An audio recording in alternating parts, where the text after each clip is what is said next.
2016-yil may oyida Shimoliy Karolinadan 17 yoshli yigit mashhur Appalachian Trail yo'nalishining bir qismini bosib o'tishga qaror qilishdi. Bu joylar uchun oddiy hodisa edi. Go'zal manzaralar har yili minglab sayyohlarni o'ziga tortadi. Hech kim bu sayohat dahshatli voqeaning boshlanishi bo'lishini taxmin qila olmasdi. Ularning mashinasi yo'l boshidagi to'xtash joyidan topilgan edi. Ularning Instagram sahifalaridan oxirgi fotosurat paydo bo'ldi. Sayohatning birinchi oqshomida olingan quyosh botish surati. Keyin esa sukunat. To'liq sukunat. Ota-onalar bir necha kundan keyin yigitlar uyga qaytmagach va qo'ng'iroq hamda xabarlarga javob bermagach tashvishga tushdilar. Qidiruv boshlandi. Qidiruv operatsiyasida o'nlab odamlar ishtirok etdi. Qutqaruvchilar, ko'ngillilar va kinologlar. Vertolyotlar hududni havodan tekshirdi, o'rmonda qidirdilar. Daryo va jarliklarni ko'zdan kechirishdi. Ammo hammasi natijasiz edi. Hech qanday iz, hech qanday darak. O'smirning yo'qolishi haqida biror narsa aniqlay oladigan dalil topilmadi. Vaqt o'tdi. Tobora umid so'nib borardi. Ish esa asta-sekin ochilmagan holda bedarak yo'qolganlar toifasiga o'tdi. Ota-onalar taslim bo'lmadi. O'z kuchlari bilan qidirishni davom etdilar. Ommaviy axborot vositalariga murojaat qildilar, ammo hech narsa topilmadi. Hammasi behuda edi. Oradan 5 yil o'tdi. Bu noma'lumlik, og'riq va umidsizlik bilan to'ldi. 2021-yil speleologlar guruhi yo'qolgan yigitlar oxirgi marta ko'rilgan joydan unchalik uzoq bo'lmagan yerdagi Oxaktoj g'orlari tizimini o'rganishdi. Bu g'orlar mashhur sayyohlik obyekti emas edi. Ba'zi yo'laklardan zo'rg'a o'tish mumkin. Maxsus asbob-uskunalar va tajriba talab qilinar edi. Va mana, chuqur yoriqlaridan birida speleologlar g'alati narsaga duch kelishdi. Dastlab ular buni sayyohlar tashlab ketgan axlat deb o'ylashdi. Ammo yaqinroq qarashganda xato qilganliklarini tushunishdi. Yoriqda katta tosh bilan bostirilgan, o'ralgan prezent yotardi. Uni ochganda ular ichida 3 juft alohida poyabzal va yosh odamlarga tegishli kiyim qoldiqlarini topdilar. Kiyimlar ozoda qilib yig'ilgan edi. Poyabzallar yonma-yon. Go'yo kimdir oyoq kiyimni yechib qo'ygandek turardi. Ammo eng muhimi, u yerda na suyaklar, na shaxsiy buyumlar, na mobil telefonlar, yo'qolgan o'smirlarga to'g'ridan-to'g'ri ishora qilish mumkin bo'lgan hech narsa yo'q edi. Speleologlar darhol topilma haqida politsiyaga xabar berishdi. Topilgan joy sinchiklab tekshirildi. Kriminalistlar topilgan buyumlar ehtimol yo'qolgan maktab o'quvchilariga tegishli ekanligini tasdiqlashdi. Ammo jasadlarning yo'qligi tergovni boshini qotirib qo'ydi. Nega kiyim va poyabzal shunday tarzda yig'ilgan edi? O'smirlarga nima bo'lgan edi? Ko'plab savollar bor edi va birorta ham javob yo'q edi. 2022-yil Appalachian tog'lariga yaqin kichik shaharchaning hospitsida Ray Waters ismli keksa erkak vafot etgan edi. U 70 yoshdan oshgan va og'ir kasallikdan aziyat chekardi. Bir kuni yarim kechasi chalg'ib yotganida u hamshirani chaqirdi. U aytgan gap hammani hayratga soldi.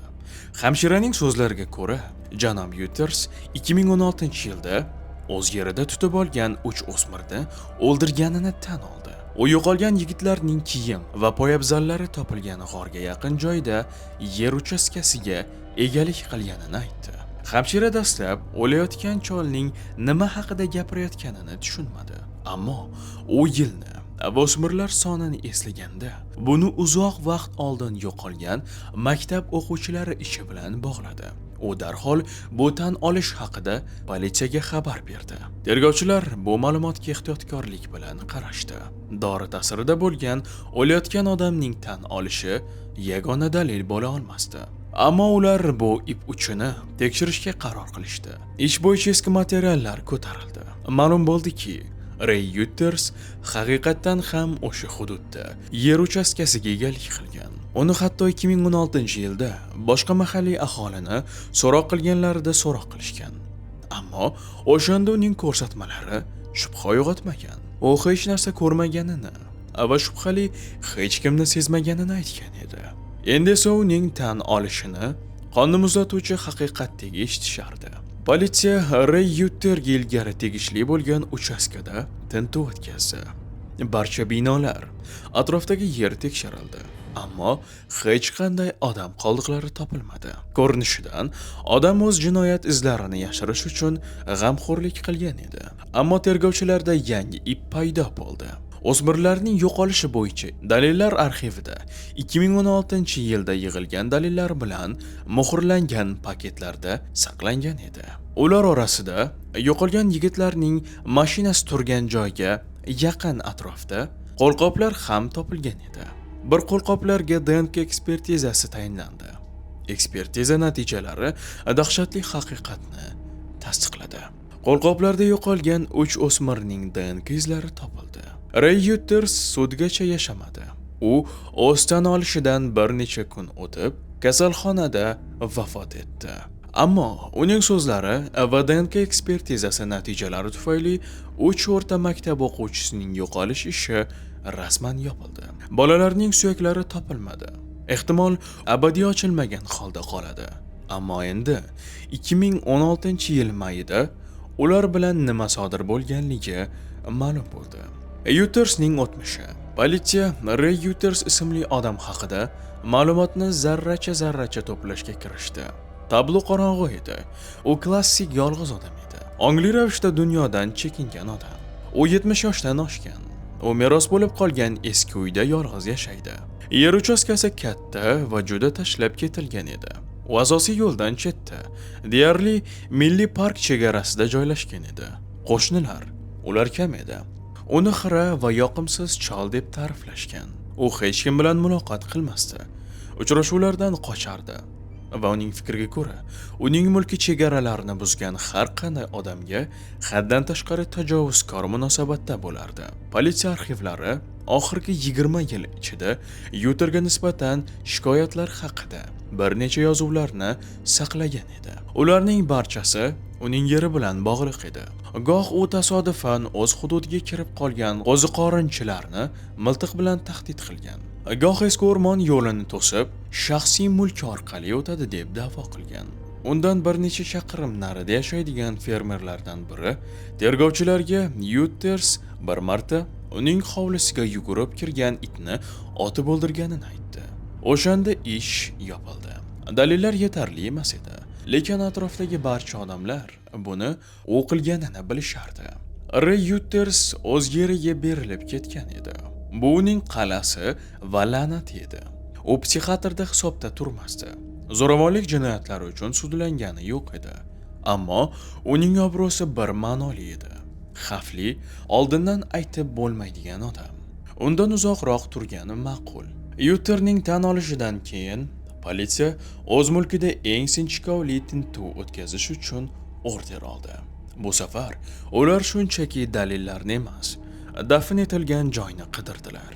Uchastkaga maxsus jihozlar, shu jumladan tuproqdagi bo'shliqlar va anomaliyalarni aniqlay oladigan georadarlar olib kelingan edi.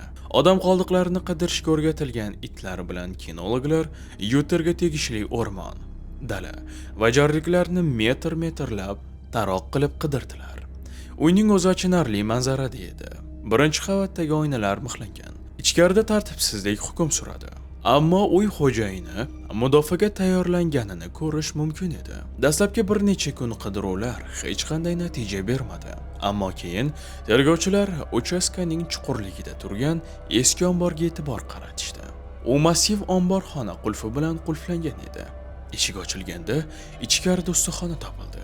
Bir qarashda oddiy keksa fermerning ustaxonasi, asboblar, stol, qandaydir detallar. Ammo bir detal kriminalistlarning e'tiborini tortdi.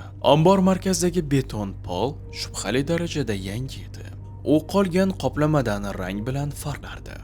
Go'yo bu yerda yaqinda beton yangi qatlam quyilgandek. Ekspertlar namunalar olishdi. Yupqa yuqori qatlam ostidan quyuq dog'lar bilan singib ketgan eski beton topildi. Tahlil shuni ko'rsatdiki, bu qon izlari edi. Inson qoni edi, ammo yillarning uzoqligi va yuttersizlarni yuvib tashlashga uringan kimyoviy moddalar ta'siri tufayli DNK profilini ajratib bo'lmadi. Ish stoli yonida bevosita devorga o'rnatilgan bir necha metall halqalar topildi. Ularda keyinchalik taqqoslanganda g'orda topilgan kiyim tolalari bilan mos keladigan mikroskopik tolalar topilgan edi. Bu Yuters o'smirlarni shunchaki o'ldirmagani, balki ularni shu omborxonada ushlab turganini tushunarli qildi. Ehtimol u bolalarni qiynoqqa solgan. Ammo eng asosiy topilma tergovchilarni uyda kutib turardi. Eski shkafning tortmasida, sariq gazeta to'pining ostida daftar yotardi. Bu Ray Yutersning ko'p yillar davomida yuritgan kundaligining bir turi edi. Yozuvlar qisqa, parchalangan, tushunarsiz qo'lyozma bilan qilingan edi. Ularning aksariyati ob-havo, hosil yoki qo'shinlardan noroziligi bilan bog'liq edi. Ammo 2016-yil may oyidagi yozuvlar qonni tomirda muzlatardi. U qotillikni to'g'ridan to'g'ri tasvirlamadi. Ammo u yerda yozilganlar hech qanday shubha qoldirmadi. Mening yerimda yana begonalar hech qachon o'rganmaydilar. Keyingi yozuv bir kundan keyin tozalashga to'g'ri keldi. Ko'p ish, omborni tozalash kerak. Va eng dahshatli yozuv yigitlarning yo'qolishidan taxminan bir hafta o'tib qilingan. Yoriqni tekshirdim. Hammasi joyida. Joy yaxshi va sokin. Yoriq. Bu so'z kalit edi va g'or haqida bilgan. U tasodifan emas, balki ongli ravishda foydalangan. U buyumlarni u yerda yashirdi, soxta iz yaratish uchun. Kundalik, shuningdek, uning yerining boshqa joylari haqida g'alati belgilarni o'z ichiga olgan. U eski quduq va shaxtani eslatgan. Politsiya bu obyektlarni qidirishga barcha kuchlarini qaratdi. Chetida axlat va tuproq bilan to'ldirilgan eski quduq haqiqatan ham topildi. Uni tozalashga kirishdilar. Qidiruvlar davom etdi. Eski quduqni tozalash sekin va zerikarli ish edi. O'nlab yillar davomida Yuters u yerga har xil axlatlarni tashlagan edi. Bir necha hafta o'tdi, ammo bir kuni taxminan 10 metr chuqurlikda ishchilardan birining belkuragi na tosh, na metall bo'lmagan qattiq narsaga urildi. Ishlar darhol to'xtatildi. Pastga sud tibbiyot eksperti tushdi. Ehtiyotkorlik bilan santimetr o'chotka bilan yerni tozaladi. Tez orada loydan inson suyagi ko'rindi. Keyin yana biri va yana. Quduqda ko'p metrli axlat va tuproq qatlami ostida odamlar qoldiqlari topildi. Qoldiqlarni ko'tarish yana bir necha kun davom etdi. Ish maksimal ehtiyotkorlik bilan olib borildi. Qoldiqlar 3 xil odamga tegishli edi. Suyaklarda tushish natijasi bo'lishi mumkin bo'lmagan ko'plab shikastlanishlar aniqlandi. Antropolog ekspertlar to'mtoq buyum bilan tushirilgan siniqlar borligini aniqladilar. Shikastlanish xarakteri shuni ko'rsatdiki, o'limdan oldin yosh odamlar shafqatsiz kaltaklangan. Endi jinoyatning manzarasi to'liq va aniq edi. 2016-yil may oqshomida 3 do'st Jackson, Miles va Connor quyosh botishi uchun fotosurat uchun chiroyli manzara qidirib sayyohlik yo'lidan burilib ketishdi. Ular Ray Yutersning shaxsiy mulk chegarasini kesib o'tganliklarini bilmagan edilar. Bu chegara muqaddas edi. Yuters ehtimol ularni o'z yerida qo'lga tushirgan. To'g'ridan to'g'ri zo'ravonlikka nima sabab bo'ldi? So'z, imo yoki shunchaki ularning mavjudligi. Bu esa abadiy sir bo'lib qoladi. U qurol bilan tahdid qilib, ularni omborga kirishga majbur qilgan.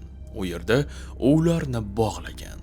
Devordagi halqalardan foydalanib va shafqatsiz kaltaklagan. Qanchadir vaqt o'tgandan so'ng u ularni o'ldirgan. Shundan keyin bu fojiani ikkinchi akti boshlandi. Sovuqqonlik bilan va uslubli ravishda dalillarni yashirish. Yuters pechda ularning ryukzaklarini, telefonlari va shaxsiy ma'lumot yoki elektron izlarni o'z ichiga olishi mumkin bo'lgan hamma narsani yoqib yubordi. Keyin u shayton rejasini o'ylab topdi. Tergovni noto'g'ri yo'lga yo'naltirish. U jasadlardan kiyim va poyabzallarni yechdi. Ularni ozoda qilib yig'di. Faqat o'zi biladigan olis g'orga olib bordi va u yerda yashirdi. Baxtsiz hodisani sahnalashtirdi. U hisobladi, agar buyumlar qachondir topilsa ham, qidiruvlar g'orlar tizimiga jamlashadi. Jasadlar esa butunlay boshqa joyda, uning o'z uchastkasida joylashgan bo'ladi. va uning rejasi ishga tushdi. 6 yil davomida hamma o'smirlar tog'larda bir joyda yo'qolib ketishgan deb ishonishdi.